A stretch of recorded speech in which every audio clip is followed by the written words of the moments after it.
ప్రగతి ప్రణాళికపై ముఖ్యమంత్రి రేవంత్ రెడ్డి సచివాలయంలో కలెక్టర్లకు దిశానిర్దేశం చేస్తున్నారు. మరింత సమాచారం మా ప్రతినిధి నగేష్ చారిని అడిగి తెలుసుకుందాం.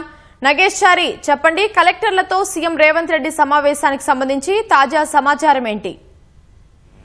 ఈ రోజు ఉదయం నుంచి కలెక్టర్ల సమావేశం సుదీర్ఘంగా కొనసాగుతుంది. మొదట ఉదయం జనాభా లెక్కలకు సంబంధించిన అంశం పైన వారి కలెక్టర్లకు ఓరియంటేషన్ కార్యక్రమం నిర్వహించారు. దానికి సిఎస్ తో పాటు ఉన్నతాధికారులు, అదేవిధంగా డైరెక్టర్ ఆఫ్ సెన్సస్ సంబంధించిన ఉన్నతాధికారులు హాజరై మొదటి విడతలో చేయాల్సినటువంటి కార్యక్రమాలపైన వివరించారు. మధ్యాహ్నం తర్వాత నుంచి ఈ 99 రోజుల కార్యాచరణ ప్రణాళికలపైన సదస్సు జరుగుతుంది. ముఖ్యమంత్రి రేవంత్ రెడ్డితో పాటు మంత్రులు ఈ సదస్సుకు హాజరయ్యారు. ఈ 99 రోజుల పాటు చేయాల్సిన కార్యక్రమాలు, అందులో ఎలాంటి కార్యాచరణ ఉండాలనే అంశంపైన ప్రధానంగా దిశానిర్దేశం చేస్తున్నారు. వీటిలో అధికారులందరూ సమన్వయంగా పనిచేయడంతో పాటు ప్రజాప్రతినిధులు గ్రామ స్థాయి నుంచి రాష్ట్ర స్థాయి వరకు, మంత్రుల వరకు అందరినీ కూడా భాగస్వామ్యం అయ్యే విధంగా ఈ కార్యక్రమాలు ప్రజల్లోకి తీసుకెళ్లాలని ముఖ్యమంత్రి స్పష్టం చేశారు. ఇందులో వార్డు సభ్యులు, సర్పంచులు, కౌన్సిలర్లు, కార్పొరేటర్లు అందరి భాగస్వామ్యం అవసరమని ముఖ్యమంత్రి స్పష్టం చేశారు. ఇక వివిధ అంశాలకు సంబంధించి అంటే 14 వారాలు ఉంటుంది కాబట్టి 14 వారాల పాటు ఒక్కో వారం ఒక్కొక్క అంశం పైన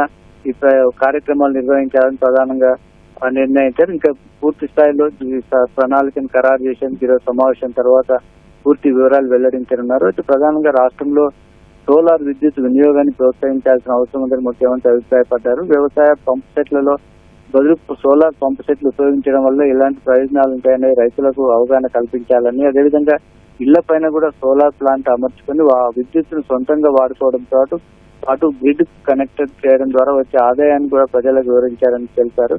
అదేవిధంగా ప్రజలకు ఇప్పటివరకు జరిగినటువంటి లబ్ధి, ఏ ప్రాంతాల్లో ఎంతమందికి లబ్ధి పొందాయనే విషయాన్ని గ్రామ స్థాయిలో, అదేవిధంగా గ్రామం నుంచి రాష్ట్ర స్థాయి వరకు ఎక్కడెక్కడ ఎవరెవరికి లబ్ధి పొందారనే విషయాలను కూడా వివరించాలని ముఖ్యమంత్రి తెలిపారు. అయితే సంక్షేమ పథకాల లబ్ధిదారులందరికీ కూడా ఫేస్ రికగ్నిషన్, ముఖ గుర్తింపును నమోదు చేయాలని ముఖ్యమంత్రి స్పష్టం చేశారు.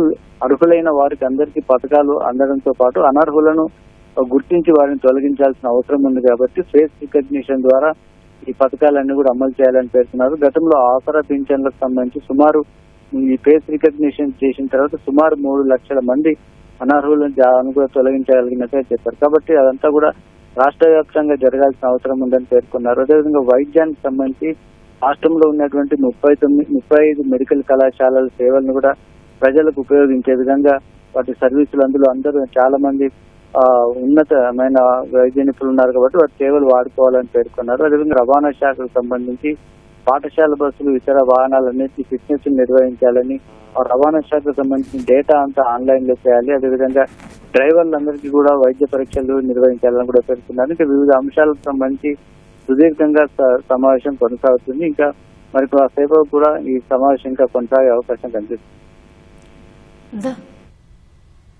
ధన్యవాదాలు నాగేశ్వరాచారి.